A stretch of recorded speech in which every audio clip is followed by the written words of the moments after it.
Miskin itu baik dari segi bahwa orang miskin itu tidak makan syubhat, orang miskin tidak ngambil uang korupsi dan sebagainya. Baik.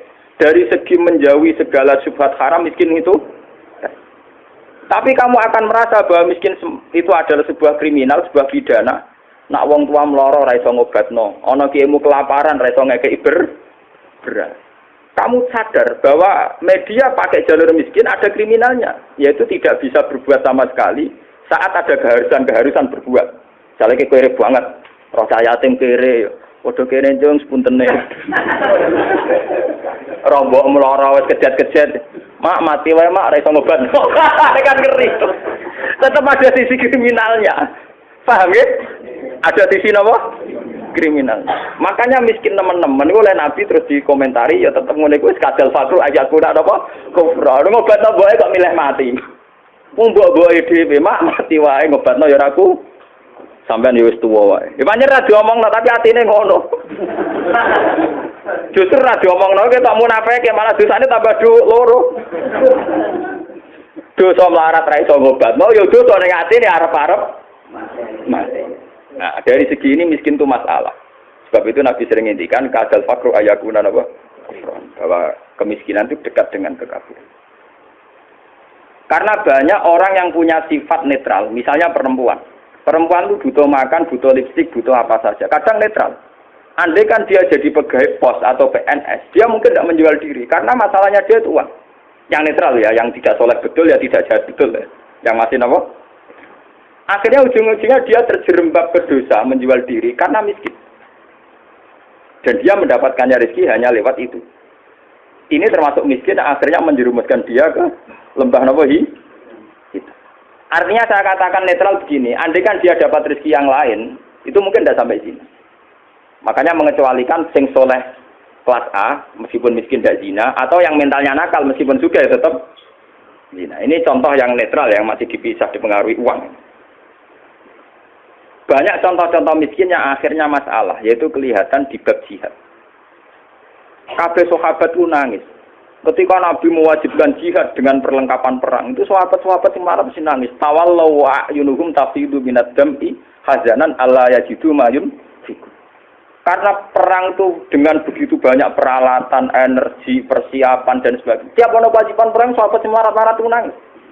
Karena mereka sadar tidak bisa berbuat banyak. Artinya apa? Kalau kamu menjadikan miskin sebagai media taqarrub ila Allah dan itu satu-satunya, ternyata juga banyak masalah. Sehingga nggak bisa diatur. Malah kalaupun ini benar, ya kata yang ngarang Burda itu tetap hikmah. Miskin itu tetap baik dari segi tidak makan barang haram, dari segi babil kafi dia baik, tidak makan barang haram. Tapi ada masalah. Lah ini oleh Burda disebut nuqtatul ilmi. Apa yang dialami Nabi Ayub banyak sekelumit ilmu, sekelumit hikmah. Begitu juga yang dialami Nabi Sulaiman.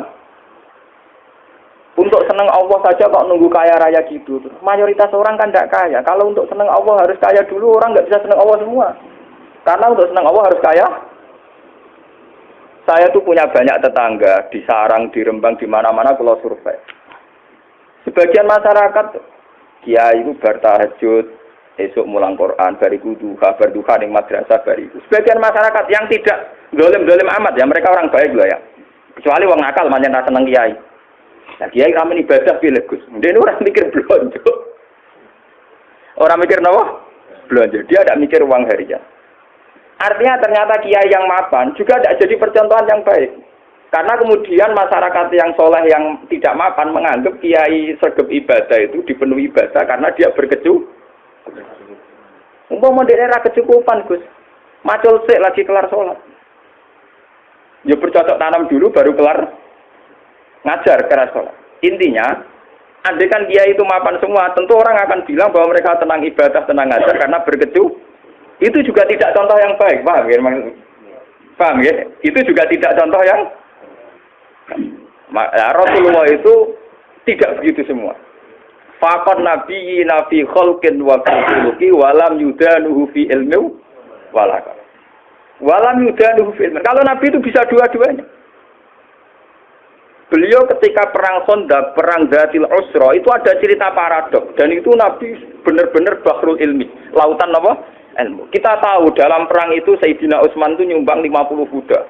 sekian ratus onta, sekian ratus al-arba'atu alafi dinarin. Cara tadi hampir 4 miliar.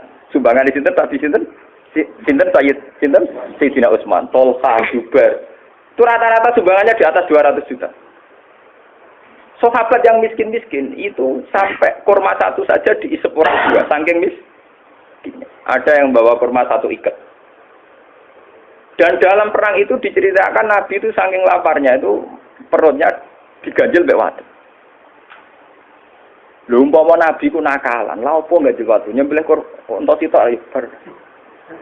Kenapa Nabi tidak jalan tinta memotong salah satu kuda atau unta kemudian menyelesaikan masalah kelapa? Jadi di cerita itu kan mestinya kita sebagai kiai, sebagai ulama kan paham paradoksnya. Di satu sisi diceritakan sumbangan begitu melimpah, di sisi yang lain Nabi ini kelaparan. Sampai napa ganjel? Nah itu Nabi Muhammad. Beliau sebagai pribadi yang seorang nabi, seorang rasul. Dia sadar betul kalau dunia itu tidak ada artinya semua. Sehingga dia sebagai kapasitas nabi, sebagai orang dekat Allah, ya sudah dia miskin, tidak ada masalah. Tapi beliau sebagai pemimpin besar yang harus dengan persenjataan lengkap, dengan perlengkapan yang komplit karena ngadepi pasukan besar saat itu Romawi, harus lengkap secara syariat. Nah, kita ngeten ora bener kabeh. Nabi Ayub tentu tidak akan kuat ngadepi pasukan Romawi. Menghadapi bojone ora kuat. Paham nggih? Nabi Sulaiman juga tidak koordinator yang baik karena kemudian nanti yang dianggap hebat Nabi Sulaiman saja. Karena dia perang pakai pasukan jin, pasukan setan, pasukan kewan dan sebagainya. Kapan dia didik umatnya kalau jalan pintas begitu? Paham? Mulanya dinyak Imam Busiri itu walam yudanu fil bakar. Itu udah ada visi ilmiahnya, kekuatan gitu itu udah bervisi ilmiah. Dari awal ini kita Nabi Sulaiman kekuatan itu orang aku visi apa? Jadi gampangane koyo kula nek kiai melarat terus mergawe kelar mangan kan macam ana visi ilmiah kiai nggih teladan nak kelar mangan mergo umpama kula tukang sulap jam salabing terus sugih. Lha kan peniru piye. Lah Sulaiman itu jalan pintas ngene iku mergo dekne mangpen masukan jin pasukan setan. Kurang mutiara wa minas sayatini mayaghusuna lahu wa ya'maluna amalan. Setan dikongkon golek mutiara. Kurang bangunan jin kon kerja rokan nglembur. Wah, pokoke setan intine Sulaiman jalan pintas kabeh. Paham? Jadi gurune Deddy Corbuzier. Mulane dinyak, abek saya bilang umpama sisi kebaikannya Sulaiman itu hanya satu, bahwa semua kebesaran itu ternyata tidak dipakai selingkuh, tidak dipakai zalim itu saja. Tapi itu bagaimanapun hanya nuqtatul ilmi sedikit ilmu, tapi tanpa visi. Bandingan dengan Nabi Muhammad, sing sugih ngetokno sugih, rupa-rupane iso bina Sayyidina Utsman nyumbang kekayaannya untuk perang. Sing kere koyo Ruhin yo ora tomak terus njaluk sapi disembelih sitok. Tetep dekne jihad senajan to nggawa sak gegaman sehingga uang yang melimpah dari para donatur kaya tidak nggo makani Ruhin. Mergo Ruhin yo nggawa bekal de. Artinya apa? Sing kere yo jihad, sing sugih yen apa? Nabine ora kedungsangan enak-enakan nyembelih sapi. Kere bareng-bareng toleransi mbek Ruhin. Lah itu jenenge bahrul ilmi. Nabi memang orang yang luar. Kulo nu ora akeh lah tak tiru tenan. Kulo nu melarat secara pribadi. Kulo sebagai ulama, sebagai wali, sebagai orang dekat Allah itu ya biasa nganggep dunia ora ono artine kan. Ojo wali cara versine sampean, wali cara versi sampean kudu keramat, kudu hebat. Wali cara Quran ku gampang. Allah seneng wong mukmin, Allah waliyul ladzina napa? Aman. Asal kowe mukmin itu senengi pangeran. Ya cuma tingkat senengine kan sesuai kadar iman. Iman mek ngontak ngantuk mek bingungan ya Allah senenge ya. Iman kok amen. Jadi gampangane ngene lho pangeran mek sampean jagal ini mulai kenal aku, mulai roh donga kok amen cerita kepentingane kowe iku kapan roh kepentinganku dari. Sampeyan donga ora nglapor kepentinganem ya. Kowe tahu donga ngene ya Allah, saya ingin melihat Indonesia yang sergap salat, sergap jamaah kan gak tau. Kepengenem yo ra ndek utang sugih. Mau mbok lapor kepentingan pribadi. Allah sebagai zat yang mimpin alam global, kowe ku nyamuk. Pribadi ora penting. Loro. Malah napa? Loro. Kula bali iman. Imam Busiri itu imam yang dianggap cara madheh ning Rasulullah, muji Rasul itu yang paling komplit berdasar ilmu napa? Hakikat.